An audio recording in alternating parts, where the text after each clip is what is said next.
Bonjour à toutes, bonjour à tous, ravi de vous accueillir sur le plateau de Mobility TV. Encore une fois, un sujet passionnant. On est presque dans un film d'espionnage, donc rapprochez-vous de votre écran.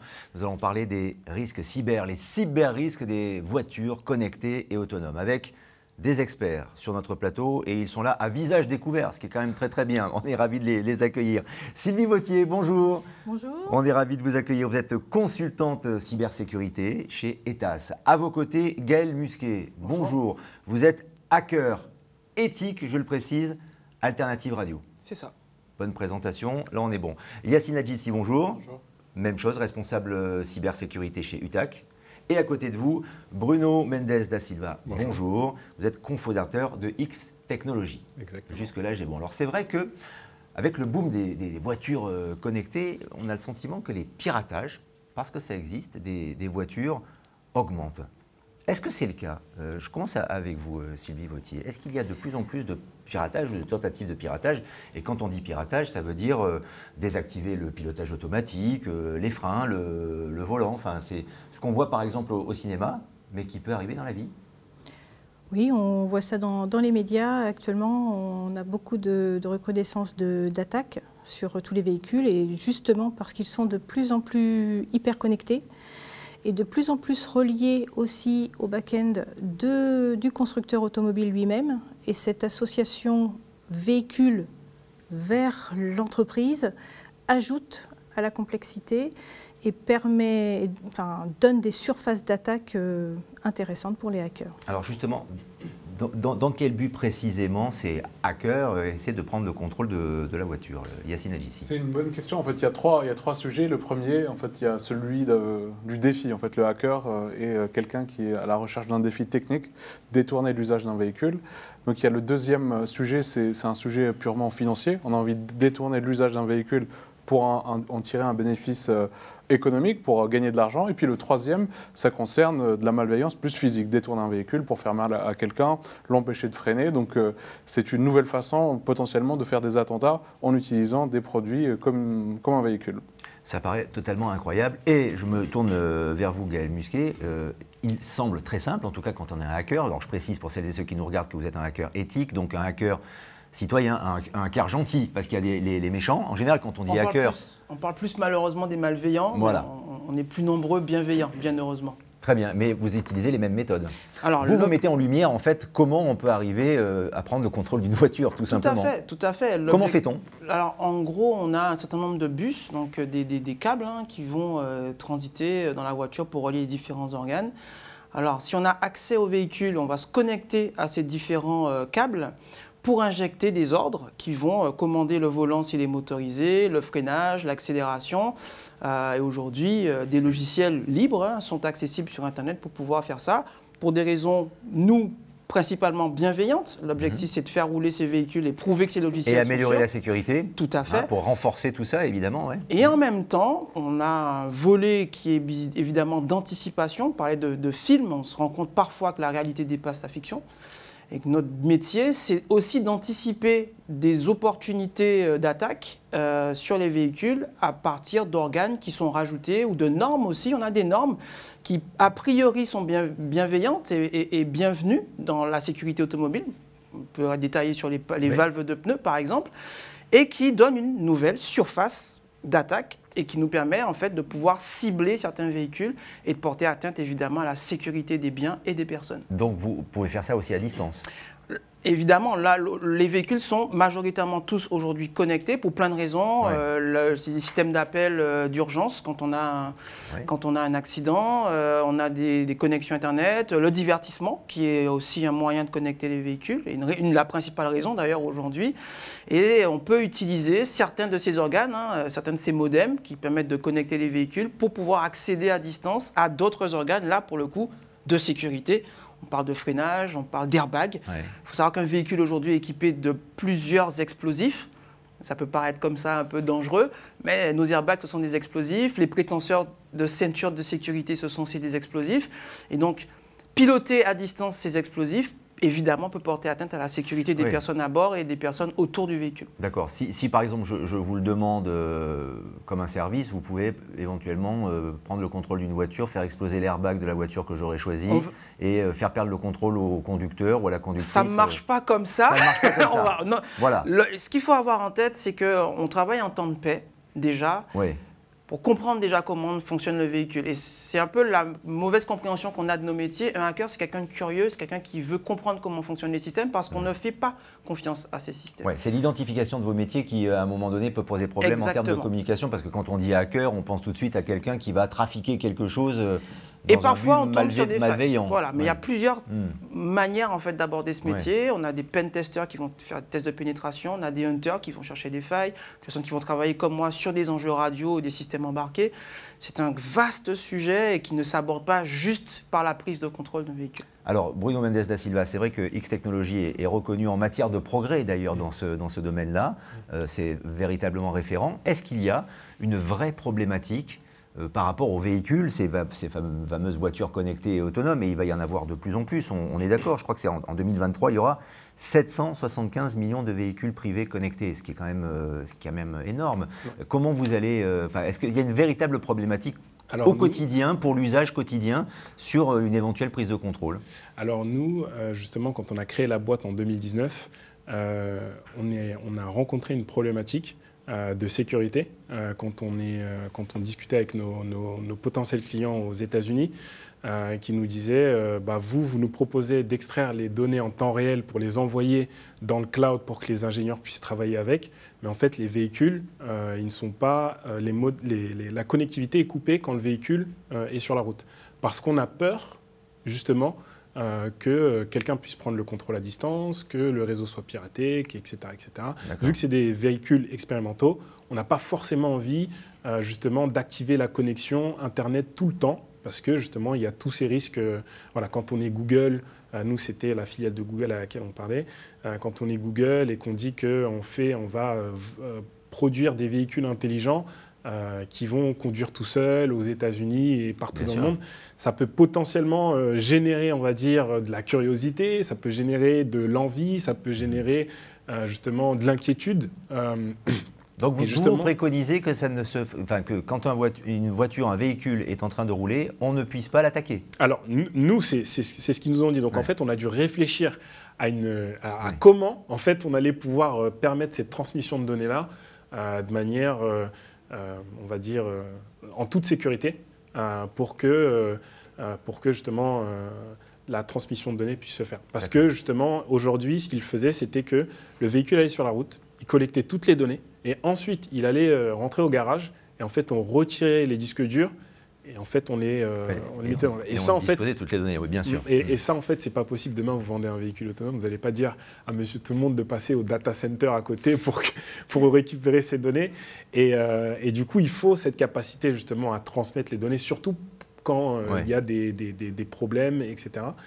Et du coup, on propose, nous, à travers notre logiciel, plusieurs stratégies où, en fait, ils peuvent récupérer ce qu'on appelle les métadonnées, ou les métadonnées et les données brutes, dans certaines situations, les crypter, etc., etc. Donc en fait, c'était vraiment la première problématique qu'on a eue quand on s'est adressé aux clients par rapport à ça. Yassine Adjissi, c'est la collecte des données qui est la clé, la cheville ouvrière du sujet dont on est en train de parler actuellement.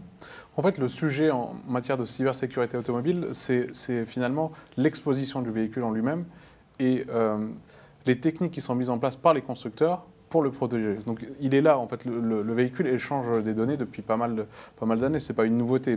Mais je dirais qu'aujourd'hui, le challenge concerne les nouvelles techniques qui sont proposées par les constructeurs eux-mêmes ou par des tierces parties, parce qu'il y a tout un écosystème en matière de cybersécurité qui se développe pour proposer des pare-feux, des solutions hardware de manière à mieux protéger le véhicule. Je dirais que le challenge, il est là aujourd'hui. Après, vous avez demain, en fait, des véhicules qui vont communiquer avec l'infrastructure. C'est qu'on aura un véhicule qui va baigner dans un environnement d'attaque. C'est qu'aujourd'hui, le véhicule est connecté en cellulaire sur le réseau 4G, demain 5G. Il est connecté avec du Bluetooth, du Wi-Fi pour accéder au véhicule. Et demain, il va baigner dans des technologies qu'on appelle le V2X. Il va communiquer avec des feux tricolores, avec des trottinettes, avec des motos. Et ce sont d'autant en fait, surfaces d'attaque du véhicule. Donc je pense qu'il y a une vision court terme du moment qui consiste à protéger les véhicules qu'on va produire jusqu'en 2024. Ouais. Et il y a une vision amont pour se dire comment on anticipe les nouvelles surfaces d'attaque qui vont émerger demain et qui vont devenir de plus en plus difficiles à anticiper. Je pense qu'il y a aujourd'hui dans tous les états-majors des constructeurs automobiles, en fait, c'est une ruche, il y a beaucoup d'échanges, il y a beaucoup de discussions parce que ça commence à remettre en cause le modèle économique du véhicule. La part de la donnée, de la cybersécurité prend en fait une part vraiment démesurée en ce moment dans le prix de revente du véhicule. Et c'est une vraie question que se posent les constructeurs. Et du coup, j'imagine, Sylvie Vauthier, que comme Yacine Adjissi, votre travail, c'est d'essayer de trouver des pare-feux, en quelque sorte. Je ne sais pas si le terme, d'ailleurs, est bien employé, bien utilisé, pour empêcher qu'il y ait des attaques sur des voitures qui vont, aujourd'hui, demain, être proposées aux... Disons que la prise en compte de la cybersécurité... là, on a une réglementation qui tombe actuellement sur les constructeurs automobiles. Ils doivent prendre en compte la cybersécurité au niveau de l'architecture elle-même du véhicule, avec toutes ces nouvelles connectivités qui arrivent, les nouveaux services, etc. Et prendre en compte la cybersécurité aussi dans leur propre organisation, c'est-à-dire depuis la conception du véhicule, pendant le développement du véhicule, la production du véhicule et ensuite la post-production quand le véhicule se retrouve dans sa vie sur le terrain, sur route. Et cette prise en compte-là, elle est vraiment globale, quoi, au niveau industrie automobile aussi.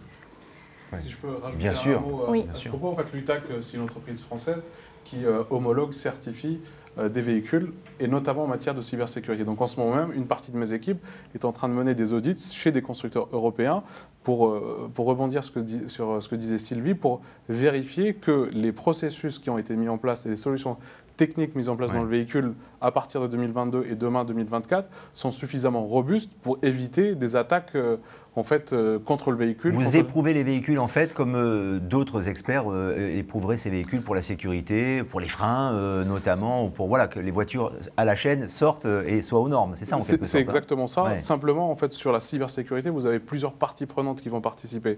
Un constructeur automobile est un assembleur de technologies. Ouais. Il travaille avec des fournisseurs qui produisent des modules qui vont participer à la communication. Et en fait, c'est tout un écosystème qu'il faut auditer. Demain, le constructeur, s'il se protège suffisamment, ça ne veut pas dire que son fournisseur de rang 1 ou de rang N est suffisamment protégé. Donc on va aller regarder finalement toute cette structure, toute cette organisation pour vérifier qu'en partant du constructeur automobile, tout l'écosystème est protégé. En fait, il y a un sujet aussi qu'on aborde très peu, c'est qu'aujourd'hui, une partie de l'intelligence du véhicule n'est plus dans le véhicule. Une partie faible aujourd'hui, mais qui va grandir. Il y a une partie qui va être dans les serveurs, qui vont donner une nouvelle puissance de calcul au véhicule. Et donc, ça devient une grosse surface d'attaque. Demain, plutôt que d'attaquer un véhicule, on va aller attaquer, comme ce que vous disiez tout à l'heure, son back-end, le serveur, pour pénétrer le véhicule. Gaël Musquet, comment on décide de devenir hacker en matière de cybersécurité automobile? Alors, je dis souvent que je suis né comme ça. D'accord. C'est ça, on tombait dedans quand on était petit. Non, plus sérieusement, on nous appelle souvent parce qu'on a résolu un problème pour un client et on se prend au jeu et on arrive ensuite à escalader comme ça un certain nombre de demandes et d'anticiper certaines choses parce qu'on a tout le temps les mêmes demandes qui reviennent. Et d'ailleurs, c'est des recommandations qu'on fera très bientôt à ces différents écosystèmes. On a réussi, d'un point de vue mécanique, à avoir une norme de sécurité européenne qui est quand même bien reconnue et que les constructeurs utilisent très bien, qu'on connaît très bien, qui s'appelle l'Euro NCAP. Donc sécurité des piétons, sécurité mécanique des organismes de sécurité des organes de sécurité de la voiture, sécurité des enfants à bord des véhicules et sécurité des adultes à bord du véhicule. 4 critères. Il faut qu'on arrive, pour la cyber, à avoir quelque chose de lisible et de simple aussi pour les usagers. Sécurité des logiciels dans le véhicule, sécurité radio autour du véhicule, parce qu'aujourd'hui, une cyberattaque sur un véhicule, c'est principalement se faire voler sa voiture. Ce qu'on va surtout viser... On ne peut pas avoir les coordonnées bancaires ou voler l'identité de quelqu'un en passant par la voiture. Eh ben, de plus en plus maintenant, oui, parce qu'en fait, je le vis sur mon four ou aujourd'hui ma machine à laver qui sont connectées chez moi, pour des raisons de cybersécurité d'ailleurs. Tous ces appareils aujourd'hui ont accès à des plateformes des constructeurs sur lesquelles en général on a payé ou on a accès à des goodies ou à un certain nombre de services. Et donc, ce que l'on souhaite pousser, c'est un peu aller un peu plus loin que la CNIL qui définit un peu ce qu'est le circuit de la donnée dans un véhicule. Donc, il y a ce troisième aspect, troisième norme qui vise à sécuriser les données qui rentrent, qui sortent et qui circulent dans le véhicule. Et enfin, au niveau de la sécurité, on parle vraiment de sécurité électronique. Je parlais des bus, donc Busline, le Buscan, un certain nombre de bus, donc de fils électriques qui traversent donc, ce véhicule. Il faut que l'intégrité, la sécurité de ces données qui sont électriques, électroniques, soit garantie. Quand on aura fait cette norme-là et qu'elle sera lisible et qu'on aura pu mettre des étoiles sur les véhicules, on aura quelque chose d'assez cohérent et de lisible pour le grand public qui nous écoute. Yacine Adjissi et après Bruno Mendes da Silva. C'est peut-être pas suffisamment connu du grand public, mais Sylvie l'a dit tout à l'heure, en fait, il y a des réglementations internationales. Il y en a une très connue des constructeurs qui s'appelle l'UNR 155. C'est un règlement international qui a été adapté par l'Union européenne et qui a comme date frontière d'application mois de juillet de l'année prochaine. Donc tous les constructeurs européens sont en train de se mettre en trajectoire. Donc il y a un règlement, il y a même une norme ISO qui a été publiée le 30 août dernier, qui s'appelle l'ISO 21434, qui a pour objectif d'encadrer les activités de cybersécurité, le système de management des constructeurs et de leur écosystème. Là où demain, il y aura des... Parce que Euro NCAP, ça a été cité, Euro NCAP, ce n'est pas un organisme officiel, ce n'est pas un organisme public, c'est un organisme de rating qui donne le niveau de sécurité passive et active du véhicule comme une garantie vis-à-vis des clients. Par contre, en matière de cybersécurité, on est très vite dans des sujets qu'on appelle de sécurité, sur lesquels les constructeurs ne peuvent pas lésigner. Aujourd'hui, on voit dans tous les audits qu'on fait, il n'y a aucun constructeur qui dit la cybersécurité n'est pas un enjeu majeur. Donc tout le monde s'organise avec ses compétences, avec son histoire. Vous avez Jeep, vous avez Tesla qui en ont fait les frais récemment. Et donc, je dirais que les normes que vous citez, en fait, elles existent, mais demain, elles seront encore plus présente et plus dynamique. Jeep et Tesla, on en fait les frais de quelle manière? En fait, Jeep, en 2015, c'est un cas d'école pour tous les ingénieurs en cybersécurité, a vu un de ses véhicules, la Jeep Cherokee. Son véhicule a été détourné depuis l'extérieur du véhicule et donc les hackers ont pu intervenir sur le réseau CAN qui a détourné ce qu'on appelle le mode châssis, en fait, donc avec une impossibilité de freiner, de diriger le véhicule correctement. Perte de contrôle du véhicule. Et dans l'actualité de Tesla, vous avez, c'était au mois d'avril 2021, donc cette année, une attaque qui a duré exactement 3 minutes. Donc vous avez un drone qui s'appelle Mavic DJI-2 qui s'est positionné au-dessus du véhicule et en 3 minutes, ils ont réussi à détourner les protocoles d'ouverture et de fermeture du véhicule. Donc je vous laisse imaginer ce qu'on peut faire avec une attaque comme ça. Donc Tesla a réagi. Quand je vous disais qu'on était dans un film d'espionnage, James Bond est à l'affiche en ce moment, n'allez pas le voir, restez avec nous sur ce plateau avec Bruno Mendes da Silva. Ouais. Bruno. Donc moi en fait, on a fait on va dire le portrait justement de cette problématique. Et moi, je vois deux choses majeures. C'est en fait l'écosystème aujourd'hui automobile, il est on dirait constitué de grands constructeurs qui aujourd'hui en fait régissent un peu ce qui va arriver en production dans les prochaines années. Mais en fait, aujourd'hui, les acteurs de la mobilité, c'est plus forcément des constructeurs. Aujourd'hui, on a Amazon qui a envie de produire des voitures ou de s'associer à des producteurs de voitures. On voit Google aujourd'hui qui lance sa start-up Waymo qui va justement produire des véhicules autonomes. Et en fait, eux, ils ne discutent pas forcément avec les organismes ce qu'on appelle de producteurs de voitures, les OEM, pour dire, en fait, eux, ils font un peu ce qu'ils veulent. Et ensuite, ils diront, voilà, nous, quand on sortira nos voitures, elles seront comme ça parce qu'on est Google, on est la meilleure boîte du monde. Et en fait, aujourd'hui, il y a vraiment une problématique dans comment on va standardiser tous ces différents acteurs, en fait, qui voient la mobilité comme un nouvel Eldorado. En fait, il y a des milliards de véhicules aujourd'hui sur Terre qu'il va falloir remplacer dans les 30 prochaines années. Donc, en fait, c'est comme les téléphones à l'époque. Il y a un énorme, on va dire, il y a une énorme incentive économique pour tous ces acteurs-là. Justement, il y a une telle évolution, c'est-à-dire qu'il faudra remettre les voitures à jour, comme on le fait aussi avec les téléphones demain. C'est ça. Et c'est pas justement les acteurs historiques qui vont forcément être les numéros 1 sur ce nouveau marché de la mobilité, sur ces nouveaux véhicules. On a vu 2 nouvelles introductions en bourse récemment, Rivian et Lucid, qui sont des jeunes constructeurs, qui ne sont pas forcément construits comme les anciens aujourd'hui se sont construits sur des technologies. Donc en fait, aujourd'hui, comment un Rivian va parler avec un Renault sur la cybersécurité?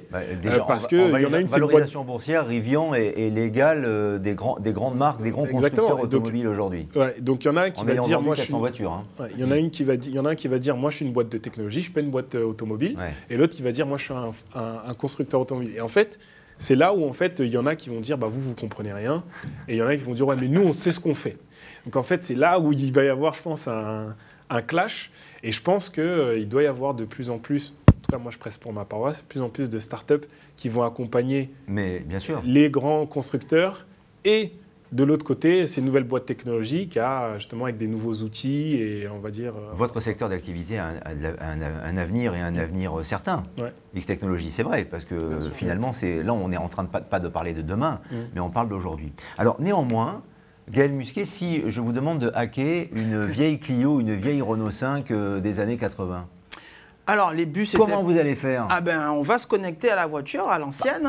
Vous savez qu'aujourd'hui...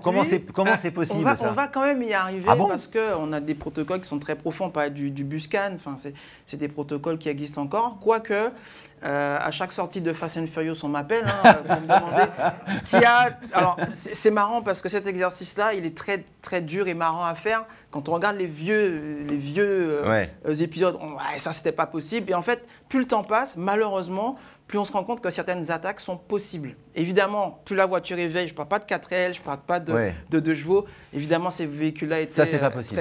On va avoir d'autres problèmes qui sont plus liés à la pollution et au côté interdiction légale et politique de rouler avec ce type de véhicule-là. Néanmoins, pour rebondir ce qui est dit là, je suis très fan de logiciels libres. C'est vrai que, comme disait Bruno, les nouveaux acteurs de la mobilité aujourd'hui utilisent ces logiciels libres comme on les a utilisés sur le web, dans la téléphonie mobile, d'il y a quelques années. Et ce qui est en train de se passer, je prends un très bon exemple de Coma, peu connu.